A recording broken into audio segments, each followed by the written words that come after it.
Hello everyone, and welcome to another beer review. Now, today we're back on my stash from Greene. That's what we're on to. Then went a shopping a few days ago on the Greene website, and I bought a load of piss. A load of bottles. Eh, and I found a bit of a strange one, so I did. Because I'd never actually really looked, but I seen it and I thought, why not? But rude not to. So today we've got the Coronation Golden Ale. Old Charlie Boys Celebration Ale. There we go. Old King Charlie Poot. There we go. It's 4%. It's a 330ml bottle because they're a bunch of greedy buggers. It's a small batch beer. And there's a bit of spiel on the back. Oh, lucky boys, aren't they? And girls. Although I don't know why I say that because no girls watch. You know, they actually look at it. And no girls watch. Which is funny in that type of stuff because people don't seem to realise that when certain family members say, oh yes, I like watching your videos. Well, that's interesting because you obviously don't watch it from your own account then, because the analytics tell me how many women and how many men. It's always 0 women, unless they've got different pronouns on their YouTube account. I don't know. Anyway, call me Dave. Anyway, what it says here: celebrate the coronation of King Charles III with his easy drinking and refreshing golden ale with tropical fruit notes. You know,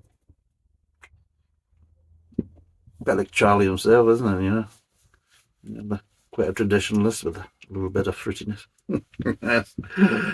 Yeah, talking to fucking animals and plants and God knows what else. It's a fucking natter. Anyway, yes, and, yeah. So this was quite cheap as well. This was on sale. So a big one Greene King thinking, let's be cheap, Graham. Let's be cheap. Buy the piss. Raking through. Try to think what I was watching. I was watching something. I can't remember what I was watching. Well, I'm raking through, trying to find what to buy. It was quite funny. But anyway, let's see what this Coronation Golden Ale is going to be like. Oh. Right, for people on the podcast, there's about a one finger head. It's like I said, it's 4%. It's a nice kind of golden colour. A nice golden straw colour. The smell, yes, it does. Well, I'm getting little hints of slightly grapefruit hints and maybe a little passion fruit hints. And I'm getting a little bit of golden syrup there, so a little kind of malty hints, but not too strong. But yeah, let's see what it tastes like.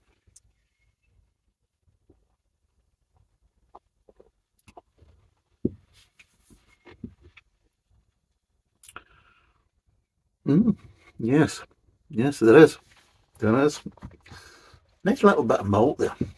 Nice little bit of kind of golden syrup edges. Maybe light caramel. But yeah, you're definitely getting some golden syrup kind of edges there. A little bit of sweetness there. But yeah, you're getting a little bit of citrus bitterness. But you are getting little accents of passion fruit. And overall, it's actually not too bad.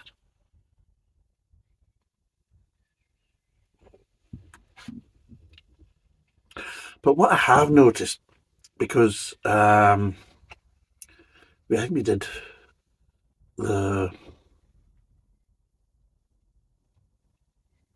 was it the light ale we did?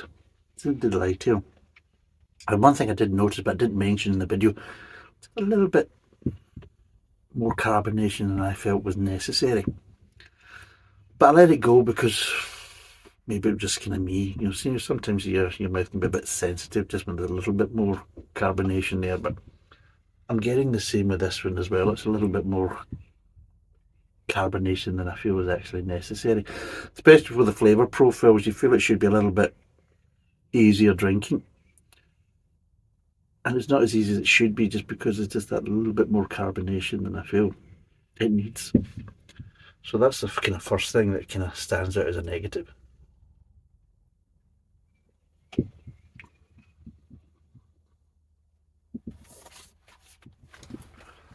And that's a slight sharp flavour just at the back end.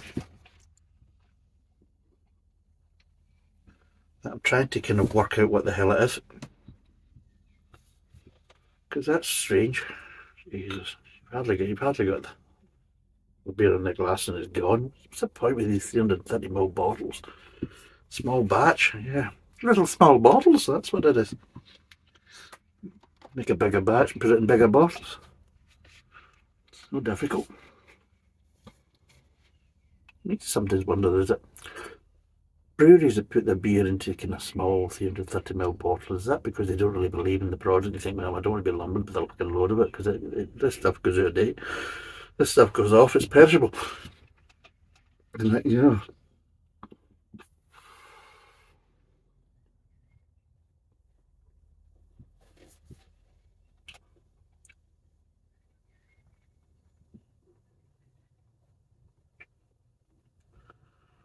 there's a little bit of bitterness there. There's a little kind of accent that goes with that bitterness. And it's reminded me a little bit of ginger. You know, ginger snap biscuits, just that little kind of edge to it.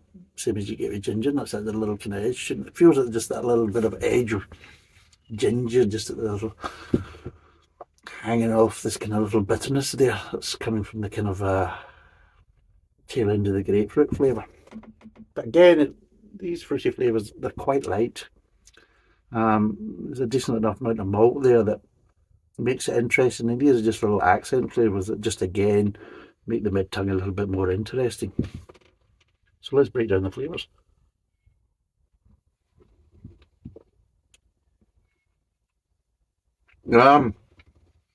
Yes, indeedy.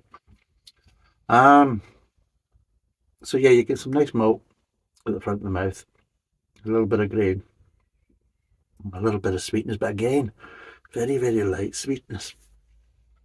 And I think that was kind of missing. There's not much sweetness, but there's just enough there to kind of connect the malt, connect with the malt and the grain, which wasn't there in the light ale. There just was no real sweetness there at all, and that's what the kind of the missing link. It just felt kind of incomplete with that. So it feels a bit more cohesive. Moves on to the kind of mid tongue, and the flavours just kind of start to kind of spread out a bit. That's what it kind of feels like. So the kind of golden syrup starts to kind of be more identified as a malt flavour. And at that point, you get that little bit of sweetness here, you get a bit of grain, but then you start getting these little accents coming through. And it's a strange one because you get a little bit of grapefruit, but with no bitterness, just a little bit of citrus there. And then you get the passion fruit coming over the top of that, and then you get the grapefruit coming back again towards the back end of the mid-tongue and bringing a little bit of bitterness there. And just as it's transferring into the kind of aftertaste, that little bitter accent just seemed to have this little kind of little hint of ginger there. And yeah,